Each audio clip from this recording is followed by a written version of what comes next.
کہ میں 1 کروڑ روپے مہینے میں کمایا کروں اور نہیں کما پا رہے تو تمہیں اپنے اس خواہش پہ کنٹرول کرنے کا تمہارے اندر طاقت پیدا ہو جائے, جتنا ہے اس پہ راضی ہو جاؤ. کھانا چھڑوایا جا رہا ہے, مقصد صرف کھانا چھڑوانا نہیں ہے, مقصد ہے آپ کو آپ کی مرضی کے خلاف چلنے کی عادت پڑ جائے. میں سمجھا پا رہا ہوں اپنی بات کہ نہیں سمجھا پا رہا؟ تو اب کرنا کیا ہے رمضان میں؟ آخری بات, یہ رمضان اس جذبے سے گزارنا ہے کہ میں نے اپنی خواہشات کو کنٹرول کرنا. اچھا, یہ بھی ایک اسلام کا حسن ہے. دنیا میں بہت سے مذہب ایسے ہیں جو آپ سے آپ کی ہر حلال خواہش چھڑوا دیتے ہیں. ہندوؤں میں آپ نے دیکھا ہوگا کرالنگ کرتے ہوئے جا رہے ہیں, لمبی لمبی, کپڑے نہیں پہن رہے اور گوشت نہیں کھا رہے. ایک صحابی نبی کے پاس آئے, یا رسول اللہ, حضرت عائشہ سے فرمایا کہ میں تو کبھی بھی زندگی میں گوشت نہیں کھاؤں گا, اس لیے کہ یہ تو لذیذ چیز ہے, تو اپنی خواہشات کے خلاف چلوں گا. تو آپ صلی اللہ علیہ وسلم نے اس عمل کو پسند نہیں کیا, اس لیے کہ اسلام یہ دین فطرت ہے. اللہ تعالیٰ کہتے ہیں یہ چیزیں میں نے تمہارے لیے پیدا کی ہیں, تو میرا مقصد تمہیں یہ چیزیں چھڑوانا نہیں ہے. مقصد یہ ہے کہ ان چیزوں میں پڑھ کے اللہ کو نہ بھول جاؤ اور ان چیزوں میں پڑھ کے خواہشات کے غلام نہ بن جاؤ. غلام بنے ہوئے آج ہم خواہشات کے. کتنے کیسز آتے ہیں نا, شوہر مالدار تھا, ذرا سا غریب ہو گیا, بیگم بھاگ گئی, خلا لے لیا, برداشت ہی نہیں ہو رہا. بیگم میں تھوڑا سا کوئی عیب پیدا ہو گیا تو بھائی شوہر کو چاہیے گزارا چلا یار, کوئی بات نہیں, دنیا مسافر خانہ ہے, یہ خواہشات پوری کرنے کی جگہ تھوڑی ہے نہ. وہ ڈپریشن میں چلا گیا. ابھی ریسنٹلی 1 ہفتہ پہلے ایک صاحب آئے, مجھے کہنے لگے, میں لڑکا تھا نوجوان, میں بہت ٹینشن میں. میں نے کہا کیا ہو گیا؟ کہہ رہے میری شادی 1 سال ہو گئی ہے لیکن مجھے بیوی پسند نہیں ہے. 1 سال ہو گیا, بچہ بھی ہو گیا, مگر مجھے اپنی وائف پسند نہیں. تو میں نے کہا کیا 1 سال چھوڑو یار, سب کو تھوڑی پسند ہوتی ہے, کسی کو خوبصورت مل جاتی ہے, کسی کو درمیانی مل جاتی ہے, اور سال ہو گیا, بچہ ہو گیا, اب تم کہہ رہے ہو.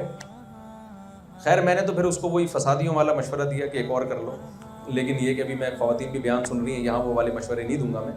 لیکن وہ اتنی ڈپریشن میں, اتنی اسٹریس میں.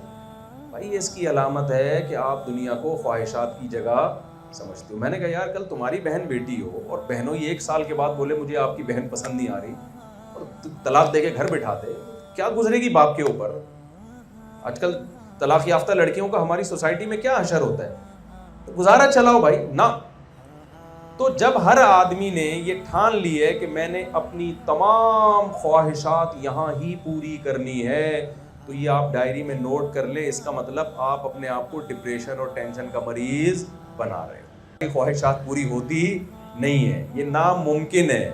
ایک خواہش پوری ہوگی وہ 10 انڈے بچے پیدا کر کے جائے گی, اور پھر وہ جب پوری کریں گے تو وہ 100 خواہشات جنم دے کے جا رہی ہو. آپ اپنے حکمرانوں سے آپ اندازہ لگا لو نا, کتنی دولت. کبھی آپ نے کسی ارب پتی کو دیکھا جو کرپشن کر کے ارب پتی بنا ہو, اور ارب پتی بننے کے بعد کرپشن سے توبہ کر لی ہو اس نے؟ کوئی دنیا میں ایک مثال ہے کہ یار چونکہ میں نے چوری سے کمایا لیکن اب کما لیا نا, چلو اب چوری سے توبہ کر لو. کوئی ایک دیکھا آپ نے؟ نہیں کرتے بھائی, کیونکہ دل پیٹ بھرتا ہی نہیں ہے. کیا کھا لے گا, کیا پہن لے گا, کیا.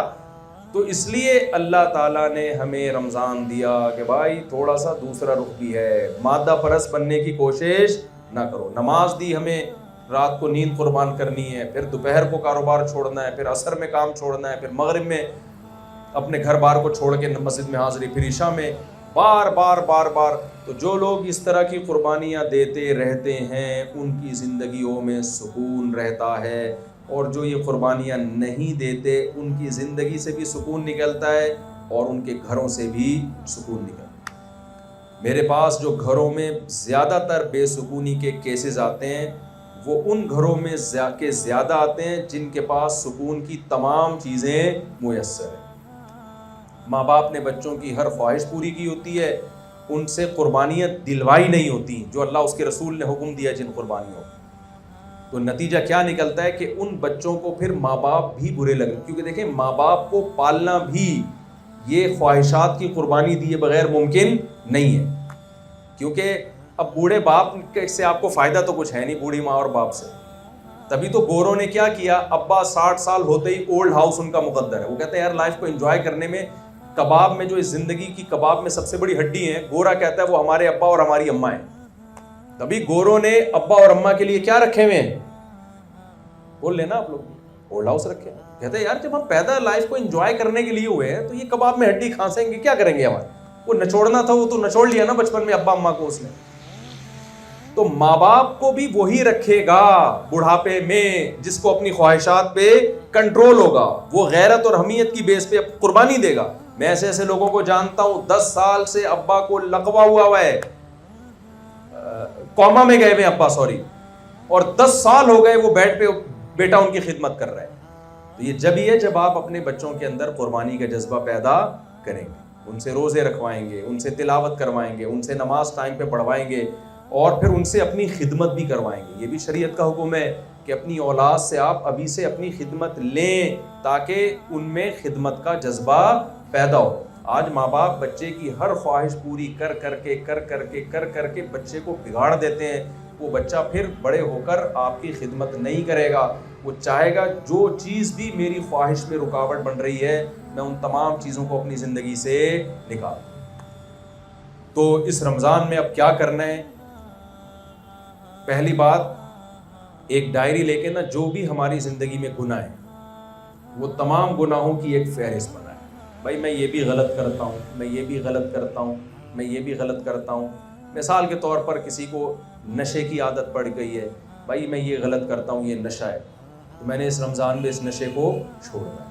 میں شراب پیتا ہوں، یہ غلط ہے، میں نے رمضان میں اس نشے کو چھوڑنا ہے. اور میں تو مشورہ دیتا ہوں سگریٹ بھی چھوڑ دو، حرام نہیں ہے لیکن کوئی حلال طیب بھی نہیں ہے. جب ایک چیز کا جو سگریٹ پینے والے ہیں نا، یہ پتہ ہے کیا کہتے ہیں ہمیں سگریٹ پی کے سکون ملتا ہے.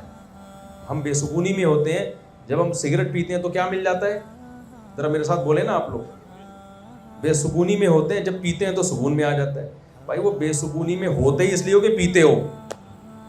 نہیں پیو گے تو پینے کے بعد جو سکون ملتا ہے نا، وہ پیے بغیر بھی وہی سکون ملے گا تمہیں. میرا خیال ہے میں سمجھا نہیں پا رہا ہوں. یہ ایسا ہی ہے جیسے ہیروئن چی کہتا ہے میں جب نہیں پیتا تو ڈپریشن میں جاتا ہوں اور جب پیتا ہوں تو سکون میں آ جاتا ہوں. اس کا مطلب پینی چاہیے. تو اس کا مطلب جو نہیں پی رہے ہیں، جن کو عادت ہی نہیں ہے، وہ تو پھر ہر وقت ٹینشن میں رہتے ہوں گے. بھائی یہ تو تمہیں پینے کے بعد سکون مل ہی اس لیے رہا ہے کہ تم پیتے ہو. پینا چھوڑ دو گے تو تھوڑے دنوں تک ٹینشن میں رہو گے، اس کے بعد نارمل کنڈیشن میں آ جاؤ گے. تو کتنی بڑی معذرت کے ساتھ کوئی حضرات یہاں بھی بیٹھے پیتے ہوں گے، لیکن ہے تو بہت پرلے درجے کی حماقت کی بات ہے یا نہیں ہے کہ ایک چیز کا کخ بھی فائدہ نہیں ہے. نہ اسے پی کے کوئی وائٹامنز مل رہے ہیں، کوئی منرلز مل رہے ہیں، کوئی انرجی مل رہی ہے، کچھ بھی نہیں مل رہا اسے پی کے آپ. اور ساری دنیا کے سارے ڈاکٹر کہہ رہے ہیں کہ بھئی یہ کینسر پیدا کرتی ہے، یہ کرتی ہے، یہ یوں کرتی ہے، اتنی بیماریاں اس کے اندر. وہ ایک چٹکلا ہے، کسی نے کہا کہ اگر پاکستانی قوم جو ہے نا اس کو سے سگریٹ چھڑوانی ہے تو سگریٹ کے ڈبے پہ لکھا ہوتا ہے نا خبردار سگریٹ نوشی کینسر کا ذریعہ ہے. تو سگریٹ کے ڈبے پہ نا ایک آدمی گیا سگریٹ لینے کے لیے، پاکستانی تھا، تو اس پہ لکھا ہوا تھا خبردار سگریٹ نوشی مردانہ قوت کے لیے نقصان دہ، یہ لکھا ہوا تھا. تو فوراً واپس کرتا ہے، کہتا ہے وہ کینسر والی دے دے بھائی، تو یہ والی واپس لے لے، مجھے کون سی چاہیے؟ کینسر والی دے دے تو. تو کتنے لوگ ہمارے جاننے والوں میں مر چکے ہیں. تو اگر آپ رمضان میں سگریٹ چھوڑنا چاہیں تو یہ سگریٹ چھوڑنے کا بہترین بولیں موقع ہے. جان چھوڑ جائے گی. آپ بولے بھائی ایک مہینہ ہے ہی ٹینشن کا مہینہ، بس ٹینشن، خواہشات کے خلاف. تو پہلے سے جذبہ ہوگا تو چھوٹے گی، نہیں جذبہ ہوگا تو جو چرس پی رہا ہے وہ پیتا رہے گا، جو ہیروئن پی رہا ہے وہ پیتا رہے گا، جو شراب پی رہا ہے وہ پیتا رہے گا. اور ان نشے کی جتنی چیزیں ہیں اس میں قطعاً سکون نہیں ہے. آج ہماری یونیورسٹیوں میں بھی ان چیزوں کو عام کیا جا رہا ہے، اس سے تو ڈپریشن میں لے جاتی ہیں یہ چیزیں انسان کو.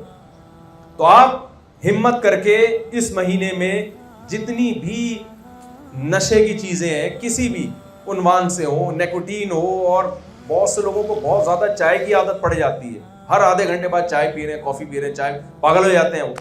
بہت ساری چیزوں پہ آپ کنٹرول کر سکتے ہو. پھر دوسری چیز، اس رمضان میں سب نے یہ ہمت کرنی ہے بھائی ہم نے اپنے آپ کو قرآن مجید کی تلاوت کا عادی بنا. دیکھو سب قرآن کی تلاوت کرتے ہیں رمضان میں، ٹوٹا پھوٹا کر ہی لیتے ہیں، لیکن اس نیت سے نہیں کرتے کہ پورے سال کے لیے عادی بنانا ہے. یہی وجہ ہے کہ جہاں چاند نظر آیا وہ تلاوت اور قرآن ہمیشہ کے لیے غائب ہو گیا. تو جب آپ اس جذبے سے کرو گے کہ بھائی یہ ڈیلی روٹین ہوگی یہ میری، آج جو میں قرآن ہاتھ میں اٹھا کے تلاوت کر رہا ہوں اب پورے سال تک میں نے یہ معمول بنانا ہے، تو بے شک 10 منٹ کے لیے ہو 15 منٹ کے لیے ہو۔ تیسرا کام کیا کرنا ہے؟ سب سے پہلے اسلام میں نماز ہے، آپ نے رمضان میں نماز پڑھنی ہے، اس لیے نہیں کہ رمضان ہے، اس لیے کہ بھائی مجھے 30 دن اپنے آپ کو نماز کی عادت ڈالنے کا موقع ملا ہے، مسجدیں بھری ہوئی ہوتی ہیں، رونق ہوتی ہے، تو اب میں اس نیت سے شروع کر رہا ہوں کہ اب یہ کام پوری زندگی کرنا ہے۔ میں سمجھا پا رہا ہوں اپنی بات؟ میڈیا ہے اس پہ بےہودگی، بے حیائی، جو طوفان بدتمیزی میڈیا پہ ہے، آپ جو ایک بے حیائی کا طوفان ہے، آپ رمضان میں نیت کرو کہ میں نے اپنے آپ کو اس بے حیائی کے دلدل سے نکالنا۔ دیکھو اسلام میں ایک حلال ہے ایک حرام۔ حلال صرف بیوی ہے، آپ کی بیوی کے علاوہ جتنی عورتیں ہیں ان میں سے کوئی بھی آپ کے لیے حلال، بولے نا بھائی زبان سے، کسی بھی طرح سے۔ حدیث میں آتا ہے انسان کی آنکھیں بھی زنا کرتی ہیں، انسان کے کان بھی زنا کرتے ہیں، انسان کی زبان بھی زنا کرتی ہے۔ عورت سے آپ کا رشتہ کسی بھی طرح سے اس کے باڈی سے لذت حاصل کرنا، یہ اسلام میں اللیگل ہے۔ اللہ نے الا علی ازواجہم، آپ کے لیے باؤنڈری بنا دی ہے، تبھی تو گوروں کا سارا خاندانی نظام کیا ہو گیا؟ تباہ و برباد ہو گیا۔ جانوروں میں اور انسانوں میں فرق ہی یہی ہے کہ جانوروں میں فزیکل ریلیشن ہوتا ہے، نکاح نہیں ہوتا، انسانوں میں نکاح ہوتا ہے۔ میں سمجھا پا رہا ہوں اپنی بات؟ تو یہ نیت کرنی ہے آپ۔ اور چوتھا کام یہ ہے کہ دیکھیں، یہ بس آخری بات بتا کے میں اپنے بیان کو ختم کر رہا ہوں۔ چوتھا کام یہ ہے کہ جتنی بھی برائیاں ہیں نا دنیا میں اور جتنی بھی ناکامیاں ہیں، ان میں سب سے جو برائی ہے نا، جو تمام برائیوں کی جڑ ہے، وہ ہے کم ہمتی، سستی، کاہلی اور کم ہمتی۔ کتنے لوگ بہت کچھ کرنا چاہتے ہیں، ان سے ہو نہیں پاتا۔ وہی وجہ ہے، کم ہمتی کی وجہ بھی ہے خواہشات کے آگے اپنے آپ کو بچھا دیا ہوتا ہے۔ کتنے لوگ ہیں وہ چاہتے ہیں ہم صبح جلدی اٹھا کریں، اٹھا ہی نہیں جاتا۔ کتنے لوگ ہیں جو چاہتے ہیں ہم خوراک پہ کنٹرول کریں، ہوتا ہی نہیں ہے۔ کتنے لوگ ہیں جو چاہتے ہیں کہ ہم اپنا وزن کم کریں، نہیں ہوتا ان سے۔ کتنے لوگ ہیں جو چاہتے ہیں کہ ہمارے اندر ایک غصہ ہے، چڑچڑا پن ہے، ہم اس پہ کنٹرول کریں، نہیں ہو پاتا ان سے۔ تو آپ رمضان میں کم ہمتی کے بجائے آپ نے اپنے اندر کیا پیدا کرنی ہے؟ ہمت۔ اتنی بڑی قربانی اللہ، آپ خود سوچیں نا کہ کیا عام دنوں میں آپ کے لیے پاسبل ہے کہ صبح 4 بجے اٹھ کے کھائیں اور پھر مغرب کے بعد کھائیں؟ پورے سال یا کتنے لوگ ہوں گے جنہوں نے نفلی روزے رکھے ہوں گے؟ میرا خیال 1% بھی بمشکل ہوں گے۔ تو جب اتنی بڑی ہمت کا کام اللہ آپ سے رمضان میں کروا رہا ہے، تو کیوں نہ اس 1 مہینے کو ایک ورکشاپ فرض کر لیں اپنے لیے آپ، کہ جس میں آپ کی ٹریننگ ہو رہی ہے، اس میں اپنی زبان پہ کنٹرول کرنا ہے، غصہ نہیں کرنا۔ آج نوجوانوں کا بہت بڑا مسئلہ ہے، ذرا سی بات پہ ایسا اچھلتے ہیں، کودتے ہیں، چیختے ہیں، چلاتے ہیں۔ قرآن مجید میں اللہ نے لقمان علیہ السلام کی نصیحت کا تذکرہ کیا کہ انہوں نے اپنے بیٹے سے کہا کہ وَغْضُضْ مِن صَوْتِكَ، اپنی آواز کو ہلکا رکھو۔ مسلمانوں کے گھروں میں چیخنے چلانے کا ماحول نہیں ہوتا، اگر ہو رہا ہے تو غلط ہو رہا ہے۔ یہ ہر ایک چیخ رہا ہوتا ہے دوسرے کے اوپر۔ اور لقمان علیہ السلام نے کیا کہا؟ ان انکر الاصوات لصوت الحمیر، بیٹا دیکھو سب سے بری آواز کس کی ہوتی ہے؟ گدھے کی۔ میں اس کو اس طرح سے ایکسپلین کرتا ہوں کہ گدھے کی بات بری نہیں ہوتی، اسٹائل برا ہوتا ہے۔ دیکھیں گدھا وہی بات کر رہا ہوتا ہے جو گھوڑا کر رہا ہوتا ہے، جو بلی کر رہی ہوتی ہے۔ خوراک چاہیے نا، کیا یہی ہوتا ہے نا اس کو، بھائی مجھے بھوک لگ رہی ہے، خوراک چاہیے۔ بلی میاؤں میاؤں کر کے آرام سے بتا دے گی، گھوڑا تھوڑا سا ہنہنائے گا، سمجھ جائے گا بندہ۔ لیکن گدھا ذرا سی بات کو لے کیا کرتا ہے؟ پورے پریشر سے ہوا بھرے گا اپنے اندر، پھر پورے پریشر سے نکالے گا، پھر پورے پریشر سے کھینچے گا، ایسا تماشا بنا کے پیش کرے گا، بھائی تو یہ بات آرام سے کر دیتا۔ میں ایک دفعہ کہیں کسی خطیب کو سن رہا تھا بیان میں، وہ بیان میں نا میں جب بیٹھا تو ایک تو مائک کی آواز بہت تیز تھی، پھر وہ اتنا گلا پھاڑ کے بیان کر رہے تھے کہ میرے کان بجنا شروع ہو گئے۔ تو انہوں نے بیان میں کہا حضرت علی نے فرمایا، ایسے چیخے نا، مجھے خیال ہوا میں ان کے پاس جا کے کہوں کہ کیا حضرت علی نے اتنا زور سے فرمایا تھا؟ جیسے حضرت علی نے آرام سے فرمایا تھا تو آپ بھی اسی طریقے سے یہ بات بولے بھائی آرام سے فرما دینا. وہ بھی تو آرام سے ہی فرما رہے تو اتنا چیخ رہے تھے.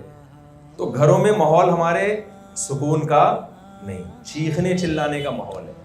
تو یہ بھی بری چیز ہے. قرآن نے منع کیا وَغْضُضْ مِن صَوْتِكَ، اللہ کہہ رہے ہیں اپنی آوازوں کو کیا کرو، پست رکھو. کبھی مجبوری ہو، بہت ہی کوئی چنگیز خان سے لڑنا پڑ گیا ہے، آپ کو ایک الگ بات ہے. نارملی ہمیں حکم کیا ہے، آواز، اسلام کا حکم ہے یہ، آواز کو کیا رکھنا ہے، پست. ہم نے بڑے علماء کو، بزرگوں کو دیکھا بہت پست آوازیں تھی، چیختے چلاتے نہیں تھے. تو آج یہ چیخنے چلانے کا بھی گھروں میں بڑا ماحول بن گیا. تو آپ نے اس رمضان میں کنٹرول کرنا ہے کس پر، اپنی آواز پر. اور ابا اماں کے سامنے چیخنا تو اتنا بڑا جرم ہے، اللہ کہہ رہے اف نہیں کہنا ان کو، اف.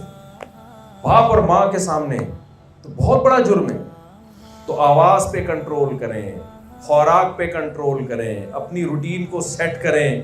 یار یہ ایک مہینہ اللہ نے ہمیں مجاہدے کے لیے دیا ہے، اس میں ہم نے 180 ڈگری پہ کیا کر جانا ہے، بالکل موو کر جانا ہے. رمضان سے پہلے ہم جیسے تھے، رمضان کے بعد بالکل الٹ جائیں گے. اب کون کتنا مڑا ہوا تھا وہ ڈائری لے کے لکھیں، میرے اندر یہ خرابی ہے، میرے اندر یہ خرابی ہے، میرے اندر یہ خرابی ہے. جب انسان اپنے گناہ خود اپنے ہاتھوں سے لکھتا ہے تو وہ اس کے ذہن میں بیٹھ جاتا ہے. وہ نہ لکھے جس کا یہ خیال ہو کہ میں مکمل ٹھیک ہوں، مجھے تبدیلی کی ضرورت نہیں ہے. تو میرا خیال ہے یہ تو بالکل ہی ٹھیک نہیں ہے. اس کو کہتے ہیں جہل مرکب، کہ آدمی جاہل ہو اور اسے پتہ بھی نہ ہو کہ میں کیا ہوں، جاہل. تو اس لیے اپنے آپ کو تبدیل کرنے کی کوشش کرے. اور میں تو لوگوں سے یہ بھی کہتا ہوں کہ بہت سے دنیا کے کام بھی یعنی ہمت کے بغیر نہیں ہو سکتے، بہت سے دنیا کے کام بھی ایسے ہیں، تو ان میں بھی آپ روزے کا فائدہ اٹھا سکتے ہو. ان میں بھی آپ رمضان، کتنے لوگ ہیں ان کو ڈاکٹر نے ایک ڈائٹ پلان بنا کے دیا ہوتا ہے، ان سے ہو نہیں رہا ہوتا، رمضان میں ٹرائی کر لو بھائی، ٹھیک ہے نا، رمضان میں ہو جائے گا آپ سے. کتنے لوگ ہیں جن کو جو ہے وہ پڑھائی کا سوچ رہے ہوتے ہیں، رمضان میں جب آپ روزہ رکھ کے کوئی کام کرتے ہیں نا تو بہت مشکل ہوتا ہے، پھر بھی آپ نے اگر کر لیا تو کھانا کھا کے بہت آسان ہو جاتا ہے. پھر یعنی انسان زیادہ مشکل کام کرتا ہے نا تو اس سے آسان کام اس کے لیے اور زیادہ آسان ہو جاتا ہے. تو اللہ رمضان میں ہم سے زیادہ مشکل کام کروا رہے ہیں. دیکھو اللہ ہم سے حلال لذتیں بھی چھڑوا دیتے ہیں رمضان میں، تاکہ رمضان گزرنے کے بعد حرام سے بچنا آسان ہو جائے. حلال بھی چھڑوا دیتے ہیں اللہ تعالیٰ. تو انہی الفاظ کے ساتھ میں اپنی بات کو ختم کرتا ہوں، اور اللہ تعالیٰ اس رمضان کو ہمارے حق میں نعمت بنائے. تراویح کی پابندی کریں، کچھ اللہ کے سامنے کھڑے ہونا سیکھیں. تراویح میں فائدہ کیا ہوتا ہے، جب اتنی لمبی لمبی رکعتیں پڑھتے ہیں نا تو فرض نماز پڑھنا، آپ دیکھیں رمضان گزرتے ہی عشاء اتنی ہلکی لگنا شروع ہو جاتی ہے، اسے لگتا ہے یار یہ تو کوئی مسئلہ ہی نہیں ہے، ہم نے خام خام اس کو ٹینشن لی ہوئی تھی. 4 فرض پڑھے، 2 سنت اور 3 وتر پڑھے، ختم. جب آپ پورا مہینہ تراویح پڑھیں گے، جو اتنی لمبی لمبی تراویح ہوتی ہے، عشاء کے تو 4 فرض، 2 تراویح تو 20 رکعتیں ہوتی ہیں تراویح. خیر، تو ابھی وہ میں رکعتوں والے پھڈے میں نہیں پڑھنا چاہ رہا.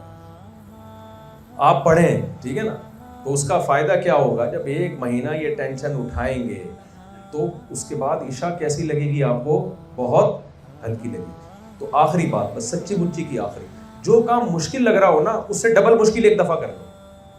ہمارے ایک دوست نے مجھے بتایا کہ مجھ سے نوافل نہیں پڑھے جاتے تھے نا، سنتیں نوافل، بالکل ہمت نہیں ہوتی. تو کہہ رہے ہیں مجھے کسی نے، میرے استاذ نے کہا کہ آج تم نیت کرو 100 رکعت نفل کی، 100 رکعت ایک دفعہ میں پڑھ لو. بڑی ٹینشن تھی یار، جس سے 2 رکعت نفل نہیں پڑھے جاتے اس سے کیا پڑھوایا جا رہا ہے، 100 رکعتیں. اور کہا کہ میرا آرڈر ہے. تو انہوں نے مجھے خود بتایا، کہتے ہیں میں نے 100 پڑھ لی بہت اپنے نفس پہ جبر کر کے. کہتے ہیں اس کے بعد مجھے 2 رکعت نفل اتنے ہلکے لگنے لگے، اتنے ہلکے کہ میرے لیے کوئی مسئلہ رہا ہی. جو کام مشکل لگ رہا ہو نا وہ اس سے ڈبل مشکل ایک دفعہ میں کر لیا جائے تو اس سے ہلکا والا. دیکھو جم میں جا کے جب آپ زیادہ ویٹ اٹھانا شروع کر دیں گے نا، تھوڑے دنوں تک تو ٹینشن ہوگی، آپ نے اچانک 10 کلو پہ آ گئے تو 5 کلو تو آپ کے لیے کوئی مسئلہ رہے گا. تو یہ شریعت کا بھی یہی اصول ہے. اللہ تعالیٰ ہمیں سمجھنے کی، عمل کی توفیق عطا فرمائے.